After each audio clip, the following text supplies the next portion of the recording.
بسم اللہ الرحمن الرحیم، شروع اللہ کا نام لے کر جو بڑا مہربان نہایت رحم والا ہے۔ قل اوحی الی انہ استمع نفر من الجن فقالوا انا سمعنا قرآنا عجبا يهدي إلى الرشد فآمنا به ولن نشرك بربنا أحدا وأنه تعالى جد ربنا ما اتخذ صاحبة ولا ولدا وأنه كان يقول سفيهنا على الله شططا۔ ارشد بھائی سے جو گھریلو مسائل کے تعلق سے جو آپ درس سماعت فرما رہے تھے، دوسرے درس کی شروع سے پہلے میں حضرت معمول آپ سے التجا کروں گا کہ بھائی بیچ بیچ میں کافی جگہ خالی ہے، بھائی آتے رہتے ہیں دیر سے بھی، تو قریب ہو کر جڑ کر بیٹھ جائیں تاکہ بعد میں جو ہے بار بار مقرر کو اعلان نہ کرنا پڑے کہ قریب ہو جائیے۔ تو ابھی سے جو ہے مل کر جڑ کے بیٹھ جائیں، تھوڑا محفل میں کشادگی پیدا کریں تاکہ بعد میں آنے والے بآسانی بیٹھ سکیں۔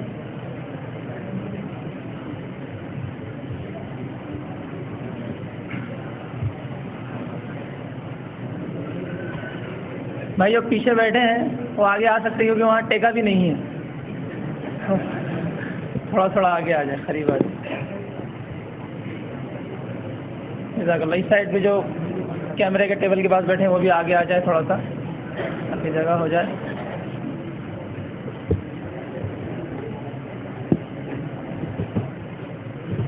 مزید کوئی اعلان نہیں ہے؟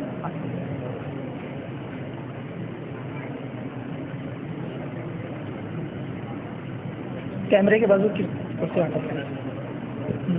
اور خواتین سے بھی ایک گزارش ہے کہ وہ بھی جو ہے قریب ہو کے آگے بڑھ جائیں تاکہ بعد میں آنے والی بہنوں کو جو ہے بآسانی جگہ مل سکے، ورنہ خواتین سے بھی بار بار کمپلینٹ آ رہی ہے کہ وہاں جو ہے وہ کہا جا رہا ہے، پھر بھی جو ہے عورتیں جگہ نہیں بنا رہی ہیں۔ آپ سے گزارش ہے کہ تھوڑا قریب ہو کر بیٹھ جائیں تاکہ بعد میں آنے والی خواتین بھی جو ہے بآسانی بیٹھ سکیں۔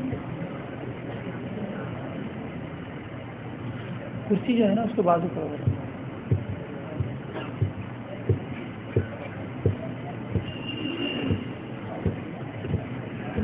جزاک اللہ خیرن کثیرا۔ الحمدللہ آج جو دوسری نشست رکھی گئی ہے وہ جن اور جادو کی حقیقت ہے۔ اس سے پہلے بھی یہ ٹاپک لیا گیا تھا، لیکن وقت کے پیش نظر یہ بھی کافی بڑا اہم مضمون ہے جس میں عقیدے کی بڑی غلطیاں ہوتی ہیں اور اکثر لوگ جو ہے یہاں آ کر کے غلطی کر بیٹھتے ہیں۔ تو اس لیے ہمارے لیے ضروری ہے کہ ہم اس پہلو کو بھی اچھے ڈھنگ سے سمجھیں۔ اور آج کل کافی ٹیلی ویژن وغیرہ بھی چل رہے ہیں جو لوگوں کے عقائد کے ساتھ میں کھیلا جاتا ہے کہ فلاں جس سے یہ ہوتا ہے، فلاں سے یہ ہوتا ہے، ساری چیزیں ہوتی ہیں۔ تو یہ ٹاپک بھی کافی اہم ہے، اس کے لیے میں پھر سے فیض بھائی کو دعوت دوں گا کہ وہ یہاں پر آئیں اور اس موضوع پر جو ہے ہماری رہنمائی فرمائیں۔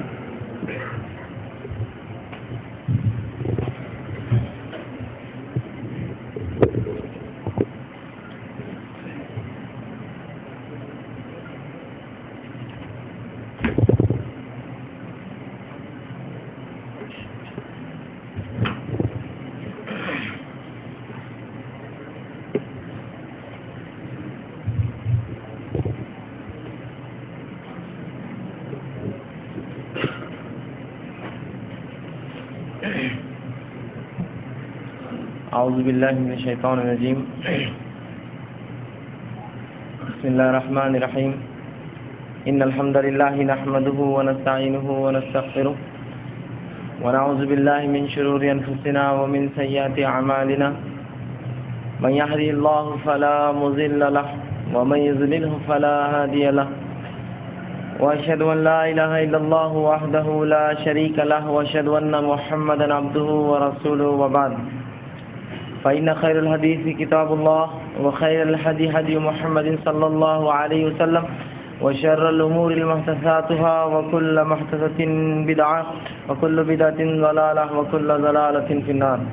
أعوذ بالله من الشيطان الرجيم، الحمد لله الذي هدانا لهذا والصلاة والسلام على خاتم النبيين والمرسلين، رب اشرح لي صدري ويسر لي أمري واحلل عقدة من لساني يفقهوا قولي، أما بعد، وقال عز وجل في القرآن المجيد أعوذ بالله من الشيطان الرجيم وما خلقت الجن والإنس إلا ليعبدون وقال والجان خلقناه من قبل نار سموم وقال وخلق الجان من مارج من نار اما بعد.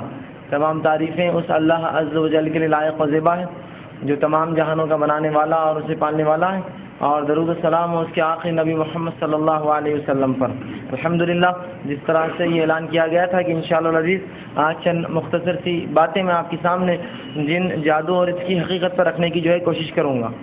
بہرحال یہ عنوان جو ہے جب بھی ہمارے سامنے آتا ہے جن یا جادو کے تعلق سے، تو امت مسلمہ میں دیکھا گیا اس معاملے میں بڑا ہی اختلاف ہوتا ہے، بلکہ بہت سی بار تو عقیدے کا اختلاف ہو جاتا ہے اور لوگ کچھ چیزوں کا انکار کر بیٹھتے ہیں. تو سب سے پہلی چیز جو میں آپ کو سمجھانا چاہوں گا وہ یہ ہے کہ کچھ چیزیں ایسی ہوتی ہیں جو انسان دیکھ نہیں سکتا، جس کو انسان چھو نہیں سکتا، جو عقل تسلیم نہیں کرتی، جو بات سمجھ میں نہیں آتی، لیکن اس کے باوجود انسان اس کو مانتا ہے، اس پر ایمان رکھتا ہے. یہ بات بالکل عام ہے. اگر کوئی یہ کہے کہ جو بات میں نے دیکھی نہیں، جس چیز کو میں چھو نہیں سکتا ہوں، جو بات میری سمجھ میں نہیں آتی عقل میں، لہٰذا میں اس کو نہیں مانوں گا، تو یاد رکھیں شریعت اسلامیہ میں وہ شخص بیوقوف کہلائیں گا. اس لیے کہ علی بن ابی طالب رضی اللہ عنہ کا ایک بڑا مشہور قول ہے، حضرت علی رضی اللہ عنہ کا، وہ کہتے ہیں کہ شریعت اسلام کا تعلق دماغ کے بنسبت دل سے ہے. اس لیے کہ دماغ یہ کہتا ہے کہ جب انسان پیروں کا مساح کرے، مطلب جب وضو کرے اور پیر نہ دھوئے مساح کرے، تو دماغ کہتا ہے تلوے صاف کیے جائے، اسے کہ تلوے گندے ہوتے ہیں، لیکن شریعت نے حکم دیا اوپر کا حصہ صاف کیا جائے. تو اسے وہ کہتے ہیں شریعت اسلامیہ کا تعلق دماغ کی بنسبت دل سے زیادہ ہے. تو بہرحال ایسی بہت سی چیزیں ہوتی ہیں جو ہماری عموماً زندگی میں بھی، جو نہ ہم دیکھ پاتے ہیں، نہ اس کو چھو سکتے ہیں، نہ وہ سمجھ میں آتی ہیں، پھر بھی اس پہ ہم ایمان رکھتے ہیں. لیکن جب بات دین اسلام کی، شریعت اسلام کی آتی ہے، اللہ پر ایمان، فرشتوں پر ایمان، کتابوں پر، جنت پر، جہنم پر، جنوں پر، جادو پر، تو کہتے ہیں یہ بات ہمارے پلے نہیں پڑتی. ٹھیک ہے، اللہ اور اس کے رسول کی بات ٹھیک ہے، لیکن یہ جن کا ہونا، جادو کا ہمارے عقل میں نہیں آتا. تو یاد رکھیے شریعت اسلامیہ کسی کی عقل سے نہیں چلتی ہے، وہ اللہ سبحانہ تعالیٰ کی حکمت سے بنائی ہوئی ایک شریعت ہے. لہٰذا اگر کسی عقل میں بیٹھے یا نہ بیٹھے، وہ اس کو تسلیم کرے سر جھکا کر کہ میری عقل میں یہ بات نہیں بیٹھتی، لیکن اللہ کی شریعت حق ہے. یہ اللہ نے جو اپنی کتاب، اس کے رسول نے جو الفاظ مجھ سے نکال دیے، اس چیز کا وجود، اس کا ہونا حق ہے. لیکن افسوس کہ جو اللہ کی کتاب اور اس کے رسول نے جو باتیں بتائی اس پر ہم شک کرتے ہیں، اور دنیا کی بتائی ہوئی باتوں پر ہم یقین کرتے ہیں، ہے نا. نیوٹن نے ایک لا بتایا، law of motion, first, second, third, 3 لا بتا دیے. جتنا ایمان، جتنا بھروسہ ان تینوں لا پر ہے، میں سمجھتا ہوں اس سے کم بھروسہ کتاب و سنت پر ایک مسلمان کہ تو ان لا کو کبھی چیلنج نہیں کیا اس نے آج تک. ایسا کیوں دماغ تسلیم نہیں کرتا کہ ایک چیز گری تو اس کا واپس ریئیکشن ہوگا؟ ہاں، تو اس کو چیلنج نہیں کرتا ہے. کیمسٹری نے یہ کہا، ہم پڑھتے ہیں کیمسٹری کے اندر کہ اس میں پروٹونس ہے، نیوٹرونس ہے، الیکٹرانس ہے. کیا آج تک کسی نے چیلنج کیا اس کے وجود پر؟ کیا کسی نے دیکھا آج تک آنکھوں سے اس کو؟ ہم کہتے ہیں کہ انسان بیمار ہے، اس کے جسم میں جراثیم ہے. میں سوال کرتا ہوں کسی نے آج تک ہم میں سے وہ جراثیم دیکھے؟ لیکن جب ڈاکٹر کہتا آپ بیمار ہے، سب نے مان لیا یہاں جراثیم ہے. چیک کیا آج تک آپ نے؟ مجھے بتاؤ مائکروسکوپ میں کہاں ہے وہ جراثیم؟ میں نہیں مان سکتا جب تک. لیکن جب اللہ اور اس کے رسول کوئی بات کہتے ہیں تب ہم چیلنج کرتے ہیں اس کو. نہیں، یہ عقل میں نہیں بیٹھ رہی بات، ہمیں سمجھ میں نہیں آ رہی. تو یاد رکھیں ہمارے عقلیں اور ہماری سمجھ اتنی اونچی نہیں ہے جتنی اللہ کی شریعت اور اس کی حکمت اونچی ہے ہم سے. تو بہت سی باتیں ہم سمجھ نہیں پاتے عقلوں سے. بہرحال لیکن جب اللہ کی کتاب نے تذکرہ کر دیا، رسول اللہ صلی اللہ علیہ وسلم کی زبان مبارک سے بات نکل گئی، اب اس کے حق ہونے میں اگر کوئی شک کرے تو اس کے کافر ہونے میں ہمیں کوئی شک نہیں ہے. یہ عنوان بھی اسی کی ایک قسم ہے جس میں اکثر لوگوں نے اختلاف کیا، حتیٰ کہ کچھ مفسرین نے بھی اس میں اتنی بڑی غفلت کی اور گڑبڑ کی کہ کچھ چیزوں کا انکار کر دیا چونکہ ان کی عقلوں نے اس کو جو ہے نہیں تسلیم کیا. اور بالخصوص یہ جو عنوان ہے میرا، جن اور جادو، اس تعلق سے بڑا اختلاف ہے. کچھ لوگوں نے کہا جن کوئی وجود ہی نہیں ہے ان چیزوں کا، یہ تو ایک غصے والے انسانوں کو کہا جاتا ہے جن. جو انسان بہت غصے والا ہوتا ہے تو جن کہا جاتا ہے، اور بقیہ لوگ انسان ہوتے ہیں. ایسی کوئی چیز مخلوق جن نہیں ہوتی. یا پھر کہا جادو کا اثر نہیں ہوتا، یا جادو کوئی چیز نہیں، اس کا کوئی وجود نہیں ہے. میرا ایک سوال ہے آپ سے. ایک جو رہا جن کا معاملہ وہ تو میں نے حل کر دیا کہ بہت سی چیزیں جو ہم دیکھتے ہیں، نہ چھوتے ہیں، نہ ہمارے عقلوں میں آتی، پھر بھی ایمان رکھتے ہیں اس پہ. اب دوسرا مسئلہ رہا جادو کا. جادو کیا ہے؟ چند کلمات ہے. کلمات سمجھتے ہیں؟ بات ہے، وہ کچھ قول ہے جو انسان منہ سے نکالتا ہے. تو کیا کلمات کے اثر پہ ہمارا ایمان نہیں ہے؟ قلبوں میں تاثیر ہوتی ہے، ایمان نہیں ہے ہمارا؟ بتاتا ہوں میں آپ کو ایک بات، ایک مثال دیتا ہوں. ایک شخص آپ گھر سے نکلے تیار ہو کے بالکل بہت اچھے موڈ میں اور گھر سے باہر نکلے اور ایک شخص نے آپ کو گالی دے دی، کیا ہوتا ہے آپ پر اس کا اثر؟ آپ جو ایک دم خوش مزاجی سے باہر نکلے تھے، آپ کا پورا مزاج تبدیل ہو جاتا ہے اور رنگ لال ہو جاتا ہے اور آپ غصے میں آ جاتے ہیں. اور وہ والنٹیئر سے کرا لو. تھوڑا سا اب میری گزارش ہے اب آگے سر کے، اس سے بہتر ہے والنٹیئرس خود بیچ میں آ کے لوگوں کو سرکا لیں تاکہ درس بار بار ڈسٹرب نہ ہو. اندر آپ جائیں اور لوگوں کو تھوڑا سرکا لیں تاکہ لوگوں کو بھی تاکید ہو کہ وہ جگہ نہ چھوڑے. روز جگہ چھوڑ دیتے ہیں، کتنے بار تاکید کریں گے.